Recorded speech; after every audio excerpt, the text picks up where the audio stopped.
Just brushed off, completely brushed off. I'll let you know when this involves you. Yeah. I'm sorry. What? Yeah, that really bothered me. The tension in the courtroom was so thick that it seemed to suffocate the very air everyone breathed. And yet there was an undeniable electricity sparking through the room, a collective sense that history was about to be made. That this was not just another legal battle over land or money, but rather the unraveling of decades of lies, manipulations, and power games played behind the smiling facade of a family that had been broadcast to millions of viewers for years. Meri Brown, once known as the quiet, dutiful first wife who stayed in the shadows while the spectacle of polygamy unfolded on national television, rose from her seat with a poise that belied the storm raging inside her. The soft click of her heels against the polished courtroom floor echoed like a drumbeat of reckoning as she walked toward the witness stand. She wore a dark blue blazer, her blonde hair pulled back tightly in a no-nonsense knot, a symbol of how much she had changed since the days when she would sit silently beside Kody, nodding in agreement, even as her heart broke into 1,000 unseen pieces. In her hands, she carried a thick folder, the physical manifestation of years of pain and evidence collected meticulously, quietly, in the hope that someday she might have the courage and the chance to speak the truth. Today was that day. Her face was set, her eyes unblinking as she passed by Robyn, who sat rigidly next to Kody, her hands clasped tightly in her lap, eyes darting downward to avoid Meri's burning gaze. Kody himself sat like a statue, arms crossed tightly over his chest, his jaw clenched so hard that a muscle twitched in his cheek. Once, long ago, Meri had looked at him with love and loyalty, believing his promises of spiritual equality, shared dreams, and mutual respect. But as she walked past him now, there was no trace of affection left, only a cold, righteous fury. The courtroom was packed, every bench filled with journalists, legal observers, and fans who had followed the Brown family saga for years. Outside, news vans lined the street, satellite dishes raised high, ready to beam breaking updates across the nation. But inside, there were no cameras, only the weight of truth pressing down on everyone present.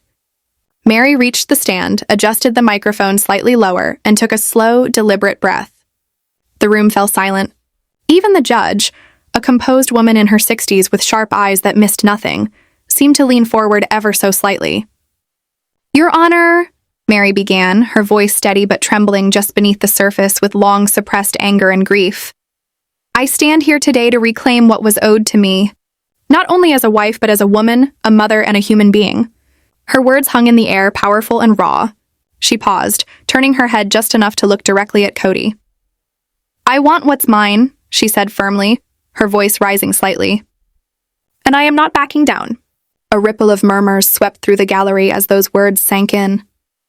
For years, viewers of Sister Wives had watched Meri fade into the background, her marriage to Kody crumbling in slow motion before their very eyes.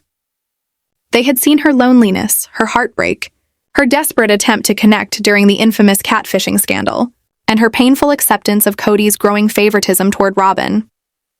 They had seen the cracks in the family's unity widen until they seemed irreparable. But what they had not seen were the private conversations, the quiet betrayals, the financial manipulations that had been taking place off camera. Today, those hidden truths were being dragged into the harsh light of a courtroom. This case wasn't just about a piece of land called Coyote Pass. It was about a promise, a dream Kody had spun for years, telling his wives that one day they would each have their own home built on a shared piece of land in Flagstaff, Arizona. 4 homes, 4 plots, 1 family legacy. At least that's what he had said. Janelle sat directly behind Meri, her arms crossed tightly, lips pressed into a thin, unyielding line. Though time had aged them both, there was a shared fire burning in their eyes now, a unity forged not by sisterly love, but by shared betrayal. They had come into this courtroom not as rivals, but as allies, finally ready to fight back against the man who had pushed them to the margins of their own lives. The judge gave Meri a small nod, granting her permission to proceed. With another deep breath, Meri opened the folder and held up a single sheet of paper. "This," she said, her voice echoing slightly in the hushed room, "is a payment statement dated August 14th, 2018. It shows a deposit from my personal business account into the family trust. This trust was created for the sole purpose of covering expenses related to the Coyote Pass property." She held the paper high for all to see, her hand steady. "And yet my name does not appear on the deed to that land." A shocked murmur ran through the audience. Meri didn't falter. She produced another document. "This," she continued, is an email from our real estate broker confirming my investment interest." Her voice wavered, but only slightly. Then she reached for a third document, her grip tightening. "And this," she said, her tone sharp with emotion, "is a copy of the contract we all signed for the television show. A contract that clearly states that the income generated by filming would go towards supporting our shared family future. Specifically, the building of homes on this land." Her attorney, a sharp-eyed woman in a tan suit, gave a small, approving nod from the side table. Meri's voice grew stronger as she went on. "When Kody and I legally divorced in 2014 so that he could adopt Robyn's children, I did so under the belief that spiritual equality would still exist in our family, that even though the structure had changed, our promises to one another would remain intact." She turned fully toward Kody now, her eyes blazing. "That was a lie." The words hit like a physical blow. Cody's jaw clenched tighter. Robyn shifted uncomfortably beside him, her gaze fixed on the floor. Meri's voice rose. "I spent 30 years in this family. I raised a child. I contributed to building a television show that made this land possible. And now I am told, quietly, indirectly, but deliberately, that I am not worthy of even a single acre." She gripped the edge of the witness stand so hard her knuckles turned white. "I surrendered my legal marriage. I surrendered my voice. But I will not surrender one more thing." Behind her, Janelle gave a firm nod, a silent echo of solidarity. The judge leaned forward, her expression unreadable. "Mrs. Brown," she asked calmly, "are you claiming that this property was always meant to be divided equally among all 4 wives?" Meri didn't hesitate. "Yes, Your Honor. That was the agreement. Verbal, emotional, financial, and on paper." The judge's pen scratched across her notepad. "And when did you learn that your name was not on the deed?" Meri's throat tightened. "Late last year," she replied. "Janelle and I started comparing documents, and that's when we discovered the truth." "And what did you do upon learning this?" The judge pressed.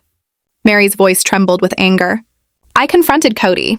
He said he deserved more because he worked harder, but that was never the deal. We agreed from the beginning that it wasn't about who made what. It was about splitting the land equally because we were supposed to be a family." As Meri returned to her seat, Kody's attorney rose smoothly, objecting to the emotional framing of her testimony. "Your Honor," he said coolly, "Mrs. Brown's contributions were spiritual, not financial. She did not invest the same resources Mr. Brown did." Meri let out a short, bitter laugh and shook her head, but her attorney rose to counter immediately. "With all due respect," she said sharply, "this entire family operated under a single financial umbrella. Television income, business revenue, and personal accounts were all deliberately commingled by Mr. Brown. This was by design, to blur the lines and maintain control." Meri was not simply a spiritual wife. She was an unpaid partner in a decades-long enterprise that funded Coyote Pass. The judge's expression tightened as she made another note. Outside the courthouse, the drama was already spilling into the streets.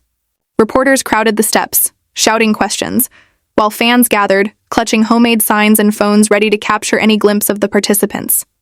Inside, however, the battle was only beginning. Janelle and Meri huddled with their attorneys over a map of Coyote Pass, 4 sections originally designated for 4 wives. Janelle pointed to the map, her finger jabbing at the blank spaces where their names should have been. "Nothing," she said bitterly. "Not a single square inch belongs to us." Meri swallowed hard. She had known deep down for months. The betrayal hadn't come in one shattering moment, but in a slow, relentless drip of broken promises, gaslighting, and carefully crafted illusions. Years earlier, she remembered, they had gathered around a fire pit while Kody laid out his vision. "We'll each have our own section," he had said, his voice full of grandiosity. 4 homes, close but not too close. A legacy for our children." Robyn had beamed with excitement. Christine had looked skeptical. Janelle had asked practical questions about utilities and permits. And Meri had clung to those words like a lifeline, because by then, her legal marriage had already been dissolved to allow Kody to marry Robyn. But Kody had promised her, "You'll always be my wife in every way that matters." Now those words rang hollow, a cruel reminder of how thoroughly she had been deceived. The discovery of the truth had been almost accidental. In early 2023, Janelle had received a late notice for property taxes and gone to the courthouse to resolve it.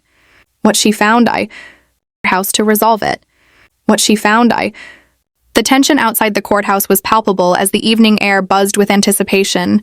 The crowd pressed close together, phones raised high in the hope of catching even a glimpse of the drama unfolding inside. Yet amidst the chaos, Meri Brown stood still on the worn stone steps, a solitary figure beneath the stark glow of the courthouse lamps. Her breath steady, but her heart pounding like a drum echoing in her chest.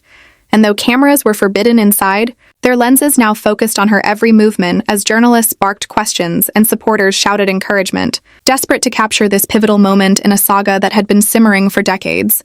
Meri, however, was not there to perform or to create a spectacle. She was there to reclaim her narrative, to seize back the dignity that had been slowly stripped away from her in a marriage that had promised spiritual equality, but delivered betrayal.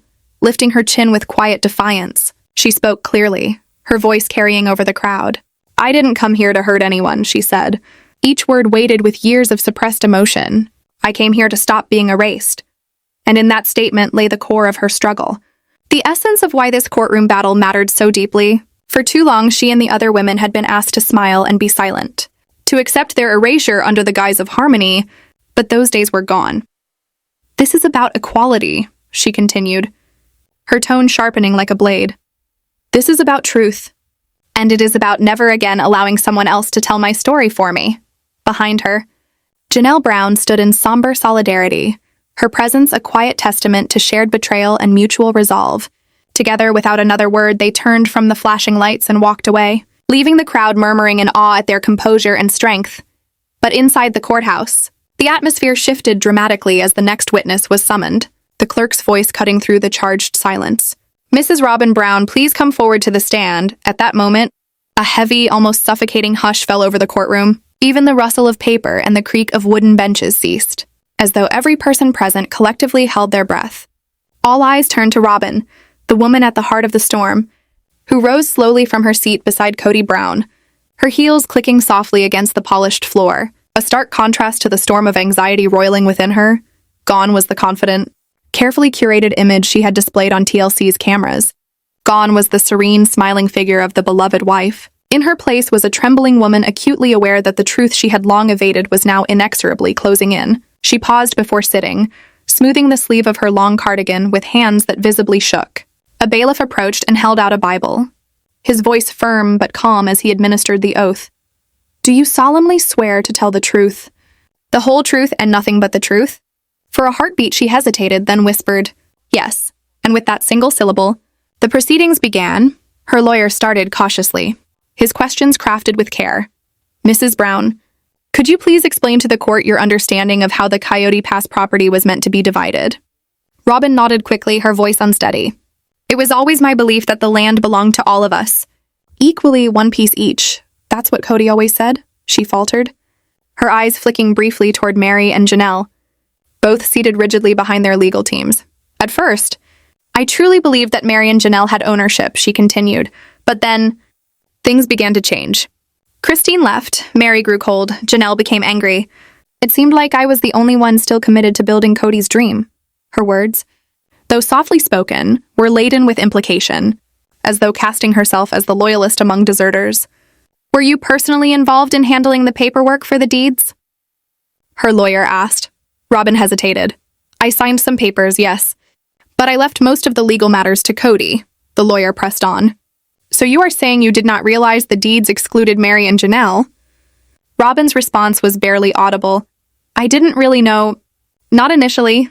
It was a calculated answer, carefully balanced between denial and admission, but Meri's attorney, sharp and unrelenting, rose to begin cross-examination, her voice slicing through the tension. "Mrs. Brown, you claim you trusted Kody to handle the legalities, yet records show you are listed as co-owner on at least 3 of the Coyote Pass lots. Are you denying that?" Robyn's breath caught. "No, I am not denying it, but I didn't know the others were being excluded." "You didn't think to question it?" the attorney asked, her eyebrow arched. "Even though you knew from the start that the plan was to divide the land 4 ways?" Robyn's eyes darted around the room. "I assumed they weren't interested anymore," she muttered. The lawyer's voice grew sharper. "So rather than confirm, you simply assumed, and in doing so, you signed legal documents that effectively stripped 2 women of their rightful share, placing sole ownership in your and your husband's names." Robyn's defense faltered, her voice trembling as she uttered, "I was just following orders." The words hung heavy in the still air. casting a shadow over her earlier testimony. The attorney's eyes narrowed as she held up a printed email, reading aloud with precise enunciation. "We do not want the other wives to make this messy. Better if we finalize everything before they even notice." A collective gasp rippled through the gallery. Robyn went pale, her mouth opening and closing like a fish out of water. I didn't mean it like that," she stammered. "I meant emotionally messy. I wanted to prevent conflict." "That's all." Mary's attorney's tone hardened. "Mrs. Brown, you and your husband orchestrated a land transfer that deliberately excluded two women who financially and emotionally contributed to its purchase and development." "I didn't know," Robyn cried, her voice rising in pitch. "You signed it," the lawyer countered coldly. "I trusted him," Robyn shouted back louder than she intended, her composure crumbling under the relentless pressure, her body shaking as tears welled up in her eyes. "I trusted him," she repeated, almost desperately, as if the repetition might somehow absolve her. Then the dam broke, and her voice cracked, dissolving into sobs. "I didn't mean to hurt anyone," she wailed, clutching at her chest. "I thought we were all I thought they didn't care anymore. I thought—" Her words dissolved into incoherent crying as she covered her mouth with a trembling hand, her shoulders racked by uncontrollable shudders. The judge leaned forward, her expression grave yet compassionate. "Mrs. Brown, take a moment if you need to. We can call a recess." But Robyn shook her head vehemently, gasping between sobs. "No! No, I want to say it." The room fell utterly silent, every ear straining to catch her words. "For years, I've been blamed for everything," she said, voice breaking. "The fans hate me. The other wives hate me. I only ever tried to protect what little remained of this family. I didn't ask to be the legal wife. I didn't ask for special treatment." She turned, her red-rimmed eyes locking onto Mary's unflinching gaze. "I am sorry," she whispered, trembling. "I never meant for you to feel discarded. I never meant for you to feel invisible." But Meri remained as still as stone, her face an inscrutable mask. She did not cry, she did not blink. She merely watched as the woman who had quietly usurped everything she had once cherished collapsed beneath the crushing weight of truth and guilt. Robyn finally slumped in her seat, defeated, her confession complete. But Mary's lawyer was not finished, her voice calm but unyielding as she addressed the witness. "Mrs. Brown, intentions matter, yes, but so does accountability. The evidence presented today is clear. You benefited from land that was paid for in part by Meri and Janelle, women whose names were deliberately omitted from legal documentation, women who were led to believe they were equal partners in this venture. Yet you did not protest when you saw your own name on titles they helped finance. You live in a house built before they even had foundations laid. You profited while they were left with empty promises." Robyn wept silently, but her tears could not wash away the stark facts now etched into the court record. Facts that would shape the outcome of this battle and forever alter the legacy of a family built on deception and shattered dreams. Legacy of a family built on deception and shattered dreams. The air outside the courthouse was thick with tension, the kind that prickles the skin and settles heavily in the lungs, making each breath feel weighted with expectation and dread. It was the kind of day when the clouds hung low, swollen and gray, as though even the heavens were reluctant to witness what was about to unfold within those cold, imposing walls of justice. Meri Brown stood at the foot of the stone steps, her coat tightly wrapped around her, not for the chill in the air, but for the armor she desperately needed to face the battlefield ahead. She had been silent for years, playing the role of the loyal, submissive wife, allowing herself to be pushed aside, erased, and diminished until she barely recognized the woman she saw in the mirror. But today that silence would end. Today she would speak, and when she did, her words would cut through decades of lies and deceit like a blade through silk. Behind her, Janelle hovered, calm on the surface but burning with the same fire that smoldered in Mary's heart. Together they had endured betrayal, manipulation, and the cruel erosion of trust at the hands of one man, a man they had both once believed in, both loved, both sacrificed everything for, Kody Brown. At Mary's side was a small folder, worn at the edges from being clutched so tightly. It held more than just papers. It held proof, her truth, her vindication. As she climbed the courthouse steps, the sound of her heels striking the stone echoed like a drumbeat, each step louder than the last, a declaration that she would no longer be silent. Inside, the atmosphere was suffocatingly tense. The gallery was packed with spectators, reporters, and a handful of familiar faces who had once been part of the same tangled web of family. Cameras were not allowed inside, but everyone knew that if they had been, every lens would have been locked on Meri. She entered not as a victim, but as a warrior. She wore a deep navy blazer, her blonde hair pulled back into a sharp, no-nonsense knot. Every detail of her appearance had been chosen carefully to send a message. She was done being overlooked. As she walked past Kody, who sat stiffly beside Robyn, their faces a mask of barely controlled rage and fear, Meri didn't so much as flinch. Her gaze was unyielding, fixed on the judge, a woman known for her calm but piercing intellect. The room fell silent as Meri approached the stand. Even the faint rustle of papers ceased. She adjusted the microphone slightly, her hands steady despite the storm raging within her. Then, with a voice that was both strong and trembling with emotion, she began, "Your Honor," she said, her tone clear and deliberate. "I stand here today to reclaim what was rightfully mine. Not only land, not only promises, but my dignity, my voice, and my place in a family that I helped to build with my own 2 hands and my unwavering heart." Her eyes flicked to Kody, who sat with his arms crossed, jaw tight, his entire posture screaming defiance. "For years," Meri continued, "I was made to believe I was less than, that my contributions did not matter, that my love and sacrifice were not worthy of respect. But I have evidence to show otherwise. Evidence that will reveal the truth of what has been done to me, and to Janelle." A ripple of murmurs swept through the courtroom as she opened the folder and held up a single sheet of paper. "This," she said, her voice unwavering now, "is a payment statement from August 14th, 2018. It shows funds deposited directly from my business account into the family trust. This trust was meant to secure the purchase and development of the Coyote Pass property, land we were promised would be equally divided among the 4 wives." She lifted another document. "And this," she went on, "is an email from our real estate broker confirming my investment interest, my financial stake. My name was meant to be on the deed, but it isn't." A collective gasp rose from the gallery. Kody shifted uncomfortably, but Meri wasn't finished. She produced a third document, her hands trembling slightly now, not from fear, but from the sheer weight of years of pent-up anger. "And this," she declared, holding up the final piece of evidence, "is a copy of our show contract, signed by all of us, wives and husband, agreeing that income from filming would be used for the betterment of our family, including the construction of our homes on this land." She looked directly at the judge. "When Kody and I legally divorced in 2014 so he could adopt Robyn's children, I did so believing that spiritual equality would remain intact.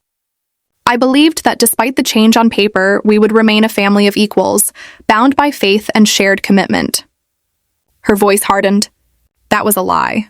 Robyn's eyes dropped to the floor, her hands twisting in her lap. Kody's expression didn't change, but a muscle twitched in his jaw. "I spent 30 years in that family," Meri said, her voice now breaking, her composure threatening to crack under the weight of decades of hurt. "I raised a child. I gave my youth, my labor, my loyalty, and now I've been informed, quietly, indirectly, deliberately, that I am not worthy of even a single acre of land."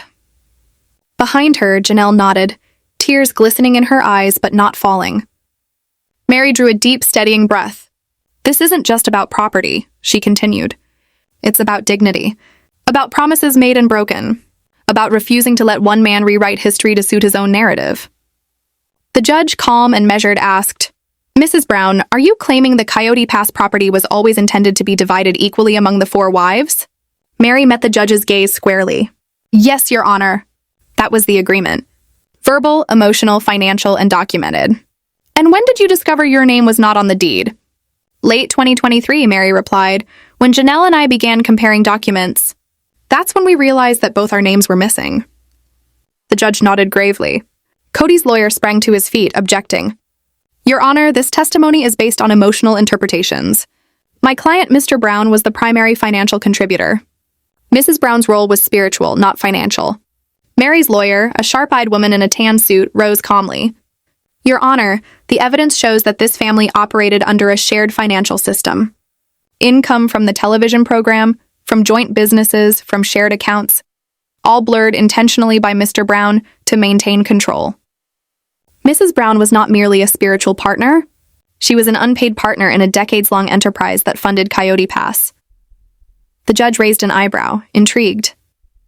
Outside the courtroom, reporters jostled for position, eager for updates. Inside, the drama reached a fever pitch.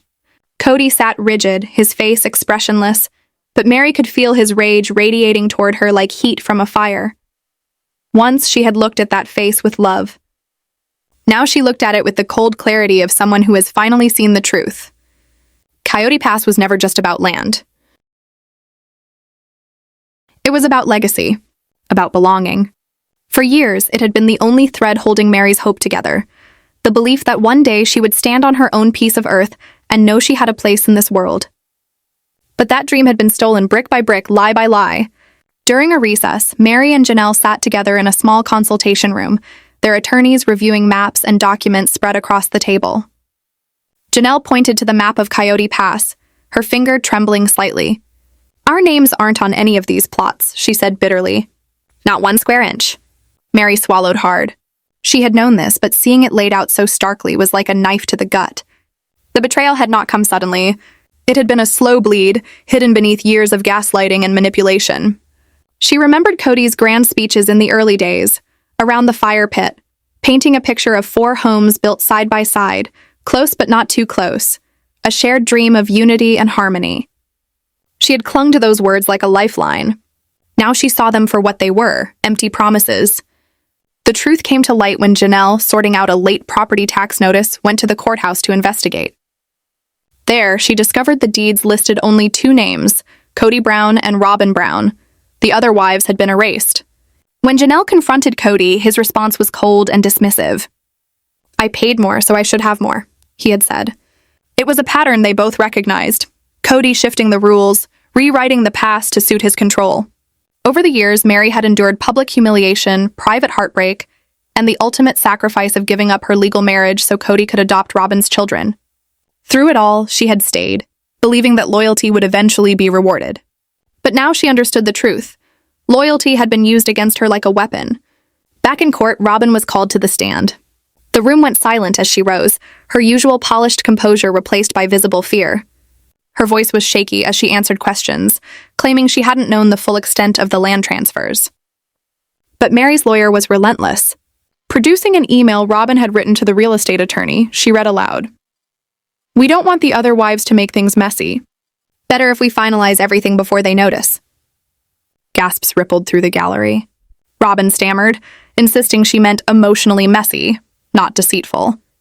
But the damage was done. Under cross-examination, Robyn crumbled, sobbing that she had trusted Kody completely, that she hadn't asked questions, that she never intended to hurt anyone. Meri sat still, watching the woman who had taken so much from her break down under the weight of her own guilt. When the verdict finally came, it was a vindication. The judge ruled in Meri and Janelle's favor, acknowledging their finny.